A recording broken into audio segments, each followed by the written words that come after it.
یہاں پر ایک چھوٹا سا میرے والد صاحب پڑھاتے تھے ایک مدرسہ اسی جگہ؟ ہاں قریب میں. تو میں اس زمانے میں پڑھ رہا تھا.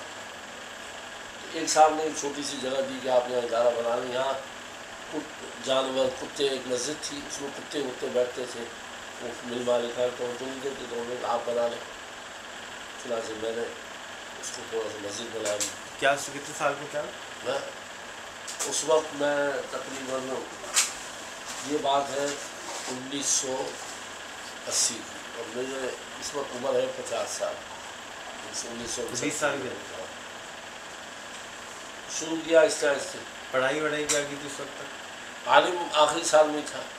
کہاں سے پڑھ رہے تھے؟ نیو ٹاؤن سے. ہاں. تو ابا کو شوق تھا تو باقی بھائی نے نہیں عالمات پڑھا؟ نہیں، حافظ تو سارے ہیں.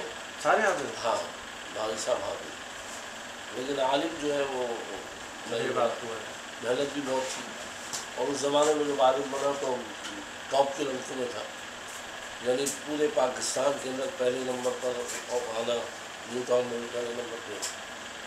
اور پھر یہ کہ نیو ٹاؤن میں جب میں پڑھ رہا تھا اسی دوران مجھے استاد بنا دیا تھا. پڑھائی کے دوران جب کہ بڑے بڑے اساتذہ تھے اس زمانے، بڑی حسن صاحب فون کی، ان لوگوں نے کہا کہ آپ آئندہ سال جب فارغ ہوں گے ہمارے استاد. چنانچہ 14 سال میں نے وہاں پڑھا ہے. 14 سال وہیں پڑھا ہے؟ New town. 20 سال کے تھے جب یا 14 سال کے تھے؟ نہیں، 20 سال کے بعد. یعنی 14 سال کی عمر سے. اور اس کے ساتھ اس ادارے کو بھی دیکھتا رہا. شروع بھی کر چکے تھے؟ تھوڑا تھوڑا پڑھتا رہا. جب یہ ادارہ بہت بڑھ گیا تو پھر میرے لیے مشکل ہو گیا. مجھے نکالا نہیں انہوں نے، میں خود ان سے چھٹی دی کہ اچھا. تو ابا کو کیوں خیال آیا کہ یہ سب کو حافظ بنانا ہے؟ میرے والد صاحب خود حافظ قرآن تھے اور قاری تھے، بہت اچھا قرآن پڑھتے تھے، آپ کو پتہ ہی.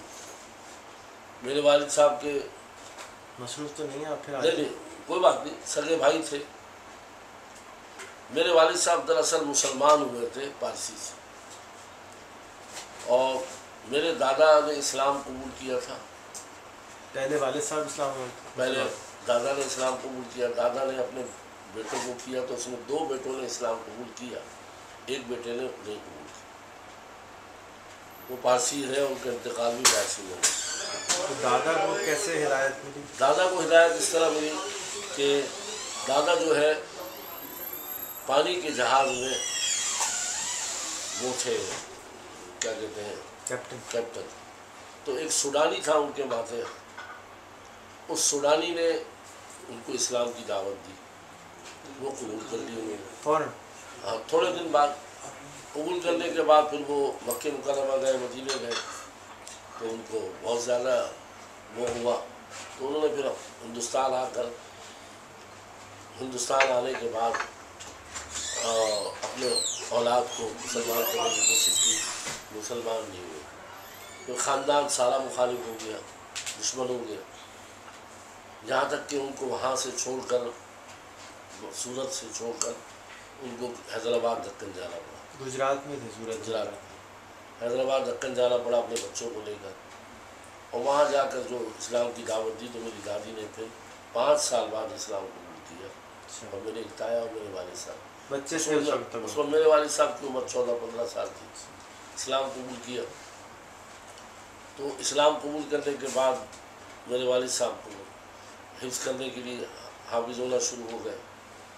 اس دوران میرے دادا کا، تایا کا بڑا کاروبار تھا. میرے والد کے بڑے بھائی زیادہ میرے تایا ہی نے میرے والد صاحب کی پرورش کی. وہ کیا کام کرتے تھے؟ وہ ان کا کاروبار تھا ٹرکوں کا. ٹرک چلتے تھے پورے ہندوستان کے اندر، ان کا یہی کاروبار تھا. میری دادی پھپھی اور یہی پرورش کرتے تھے. ایک چچا جو تھے وہ تو مسلمان نہیں ہوئے، اپنا الگ تھلگ ہو گئے. وہ بھی ٹرکوں کا ہی کام کرتے؟ نہیں، ان کا اپنا کوئی اکاؤنٹنٹ تھے بہت بڑے. باہر کے اندر؟ ہاں باہر کے اندر ہوتا ہے، اس میں اکاؤنٹنٹ تھے کیا تھا. پھر اس کے بعد جب تایا نے بھی اسلام قبول کر لیا اور کاروبار کرتے رہے، تایا پرورش بھی کی. میرے دادا جو ہے ہندوستان چھوڑ کر سعودی عرب چلے گئے. اس کے بعد 14-15 سال سعودی عرب میں رہے اور ان کا انتقال بھی سعودیہ میں. ان کا کیا نام تھا؟ ان کا نام حاجی عبداللہ. اور اس سے پہلے پارسی نام کیا ہے؟ پارسی نام لکھا ہوا ہے، میں کتابوں میں دیکھ کے بتا دوں گا. وہاں نہیں یاد نہیں. میرے والد صاحب کا نام بھی رستم تھا، ایسی کوئی پارسی نام. رستم. ہاں. اور پھر اس کے بعد انہوں نے کیا نام؟ اس کے بعد جو ہے پھر عبدالحلیم نام رکھا. قاری عبدالحلیم. ہاں قاری. قاری تو بعد میں بنے، عبدالحلیم پہلے نام رکھا. بہت پیاری اس کے آواز. ہاں بہت پیاری آواز. جی. اس کے بعد جو ہے والد صاحب جو ہے یہاں پاکستان منتقل ہو گئے تایا کے ساتھ. انہوں نے یہاں نمائش کے اندر ایک بہت بڑا کوٹھی لی تایا نے. دادا تائی دادی وغیرہ رہتی رہیں. شادی ہو گئی تھی وہیں ہندوستان میں، لیکن یہ کہ میری دادی کی اور تائی کی بنی نہیں آپس میں. والد صاحب اپنی بہن کو والدہ کو لے کر، بہت غریب تھے، غربت میں تھے. تایا بہت مالدار تھے، علیحدہ ہو گئے. پھر اس کے بعد اپنی ماں کے ساتھ رہے. میرے والد صاحب جو مکی مسجد میں گارڈن روڈ پر ہے وہاں تراویح پڑھانا شروع کی. حفظ کیا انہوں نے؟ حفظ تو وہیں ہندوستان میں کر لیا تھا. اچھا. تراویح پڑھانا شروع کیا جوانی کے اندر، کوئی 20 سال کی عمر میں رہا ہے تراویح پڑھائی. تو میرے نانا جو تھے وہ ان کے پیچھے تراویح پڑھتے تھے. تو ان کا قرآن اتنا پسند آیا، انہوں نے کہا کہ میں اپنی لڑکی کو دینا چاہتا ہوں. نہ رشتہ داری نہ خاندانیت، صرف اللہ کے کلام کی بنیاد پر انہوں نے اپنی لڑکی دی. اور اس کے بعد شادی ہو گئی الحمدللہ. 1959 میں میں پیدا ہوا. اس کے بعد جو ہے دادا اس وقت تک حیات تھے. میرے والد صاحب گئے مکی مکرمہ میں، ان سے ملے، ان کو بتایا، انہوں نے دعا کی. آج انہی کی برکت ہے کہ ایک غیر مسلم کی اولاد جو ہے اتنا بڑا ادارہ چلا رہی کہ دنیا کے 29 ممالک کے بچے یہاں تعلیم حاصل کر رہے ہیں دین کی. تو یہ صرف میں سمجھتا ہوں ان کے اخلاص، ان کے ایمان کی نہیں، برکت کی وجہ سے یہ ہوا. الحمدللہ میرے 5 بچے ہیں، 3 بیٹے ہیں، 2 بیٹیاں ہیں. اور اس میں 2 بیٹے تو حافظ اور عالم بن چکے ہیں، اور ایک بیٹا جو ہے ابھی حافظ بن رہا ہے. 2 بیٹیاں، اس میں ایک حافظ قرآن ہے اس کی بھی، اور دوسری بیٹی دونوں کی شادی کر دی ہے. 16 سال کی عمر میں بڑی بیٹی کی اور چھوٹی کی 17 سال کی عمر میں کی. دونوں کی الحمدللہ شادی ہو گئی.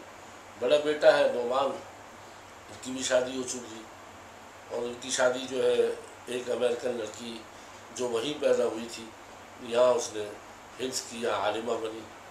اور اس کے بعد ان کے والدین کی خواہش تھی کہ ہم اپنی بیٹی آپ کے بیٹے کو دینا چاہتے ہیں.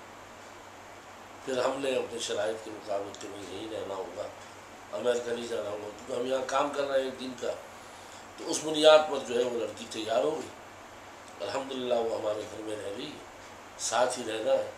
لیکن اتنا کیا ہے کہ رہائش الگ الگ ہے، کھانا پینا ساتھ، یعنی ایک بلڈنگ بنائی ہے اسی کے اندر رہائش ہے. پھر اس کے علاوہ میرا جو ذریعہ آمدنی ہے کوئی مدرسے نہیں، نہ میں ادارے سے کچھ لیتا ہوں، نہ میری اولاد کچھ لیتی. جب میری شادی ہوئی وہ بھی اسی طرح ہوئی کہ ایک بڑے یونیورسل بک اسٹور ہے بہادر آباد میں، ان کے یہاں میری شادی ہوئی. تو وہ پیسوں والے لوگ تھے. شادی کے بعد میں بالکل ایک عالم کی کیا حیثیت ہوتی ہے ہماری اعتبار سے ساری دنیا جانتی ہے. انہوں نے مجھے کچھ پیسہ دیا، سوسر صاحب نے. میں نے کاروبار کیا، اللہ نے اس میں برکت دی، اچھا پیسہ جمع ہو گیا. پیسہ جمع ہونے کے بعد میں نے پھر ایک سائٹ کے اندر ایک ایکڑ جگہ خریدی، بہت سستے میں مل گئی تھی، کسی کی جگہ تھی، انہوں نے دی، سستے میں مل گئی. وہاں میں نے شیڈ بنا دیے، اور اس وقت جو ہے وہ شیڈ جو ہے میرے کرائے پر ہے، اور ایک بہت معقول رقم کرایہ کی آتی ہے جو ہمارے نسلوں کے لیے بھی کافی ہے اگر قناعت ہے. اگر قناعت نہیں ہے تو پھر تو آدمی کے لیے کروڑوں روپے بھی کم ہے. لیکن ہم یہ سمجھتے ہیں کہ ہمارا پیسہ، ہمارے پاس جو پیسہ اللہ نے دیا ہے وہ ہماری وسعت سے زیادہ ہے، اور ہم اتنے کے مستحق بھی نہیں ہیں. تو ہماری تمام ضروریات پوری ہو رہی ہیں، اور یہ کوشش نہیں ہے کہ 1 کے 2 اور 2 کے 4 بنائے جائیں. جس آدمی کی کوشش یہ 2 کے 4 بنائے تو مرتے دم تک بھی پھر وہ دنیا ہی کے چکر میں رہتا ہے. حضور صلی اللہ علیہ وسلم نے فرمایا ہے کہ اگر انسان کو احد کا پہاڑ سونے کا دیا جائے تو وہ دوسرے پہاڑ کی تمنا کرتا ہے. تو اس لیے سب سے پہلی دعا ہم یہ کرتے ہیں، اپنی اولاد کو بھی سمجھاتا ہوں کہ بیٹا اللہ نے اتنا دے دیا ہے کہ ہمارے پاس گاڑی بھی ہے، کھانا پینا بھی ہے، ہم حج بھی سال میں کر لیتے ہیں، عمرہ بھی کر لیتے ہیں، تمام ضروریات زندگی پوری ہو رہی ہیں. تو اب یہ کوشش کرنا کہ مزید رقم ہو، میں سمجھتا ہوں یہ بعد والوں کے لیے مزے کرنے کے لیے چھوڑنا ہے. اور اس کا علاوہ کوئی فائدہ نہیں، یا بینک کے اندر اکاؤنٹ دیکھ کر کمپیوٹر پر خوش ہونا ہے کہ میرے اتنے پیسے بڑھ رہے ہیں، اور باقی اس کے علاوہ کچھ نہیں۔ تو الحمدللہ جو پیسے بچتے بھی ہیں، یہ میرے بیٹے کو بھی کچھ جو ملتے ہیں ماہانہ باندھے ہوئے ہیں، ان میں بھی کوشش یہ ہوتی ہے کہ ہم طلباء پر خرچ کریں، طالب علموں پر خرچ کریں، تاکہ ہمارے لیے ایک ذخیرہ آخرت ہو۔ ہمارا یقین یہ ہے کہ جو کچھ بھی ہم طالب علموں کو دیں گے تو ہمارا آخرت کے اعتبار سے بہت بڑا ذخیرہ ہوگا، اور وہی ہمارے کام آئے گا۔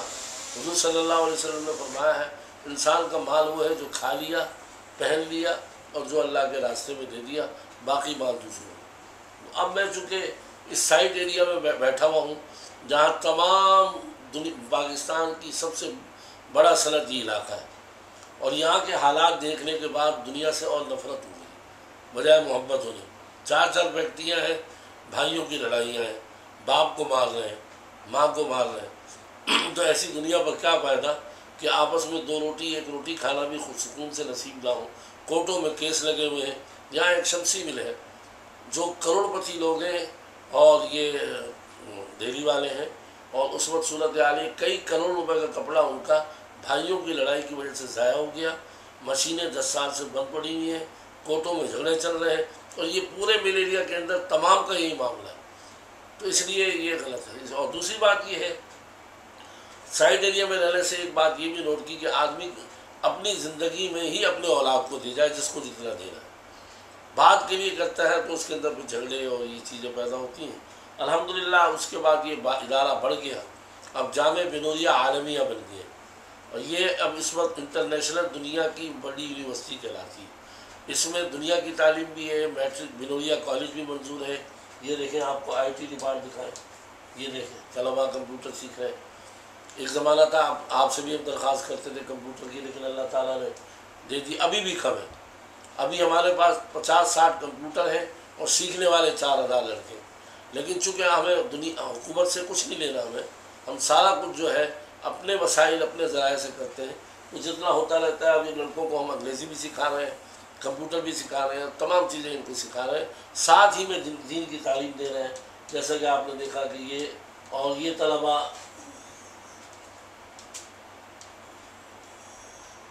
یہ تمام دفاتر ہیں۔ اس وقت جو ماہانہ خرچہ ہے، یہ 2 مسجدیں ہیں جامعہ کی، ایک مسجد یہ ہے، ایک یہ ہے، یہ ریسٹورنٹ ہے، اس کی آمدنی جامعہ کو جاتی ہے۔ یہ طلباء ہیں، کلاسیں ہیں جو پڑھ رہے ہیں۔ تو اللہ کا فضل ہے کہ اس وقت اللہ تعالیٰ نے اتنی ترقی دی ہے کہ 29 ممالک کے بچے یہاں تعلیم حاصل کر رہے ہیں۔ بعض وہ ممالک ہیں کہ جو پورے ملک کے اندر 3 لاکھ مسلمان کی آبادی ہے کمبوڈیا میں، اور وہاں صرف 2 عالم ہیں، وہ بھی بنوریا سے پڑھ کر گئے۔ ابھی میرے بیٹے نے کوشش کی، ان کے ویزے لگوائے، ان کے ٹکٹ ہم نے بھیجے یہاں سے، غریب ملک ہے، 9 لڑکے کمبوڈیا سے اور منگائے ہیں تاکہ وہ دین سیکھ کر جائیں اور کمبوڈیا میں پھیلائیں اور کمبوڈیا کی زبان میں ان کو کریں۔ ابھی وہ لڑکے آ چکے ہیں۔ اسی طریقے سے کوشش یہ ہوتی ہے کہ ہر ملکوں سے الحمدللہ طلباء آئیں۔ اس وقت امریکہ کے اندر بھی مختلف علاقوں میں، مختلف جگہ پر امریکہ میں والٹ جو آپ نے نام لیا، یہاں پر شیخ نعمان ہے، بہت بڑا ادارہ اس نے بنایا ہے اور بالکل تیار ہو چکا ہے۔ آپ ضرور جائیں، کیلیفورنیا میں ادارہ بھی دیکھیں۔ اسی طرح مختلف جگہ قائم ہیں ادارے۔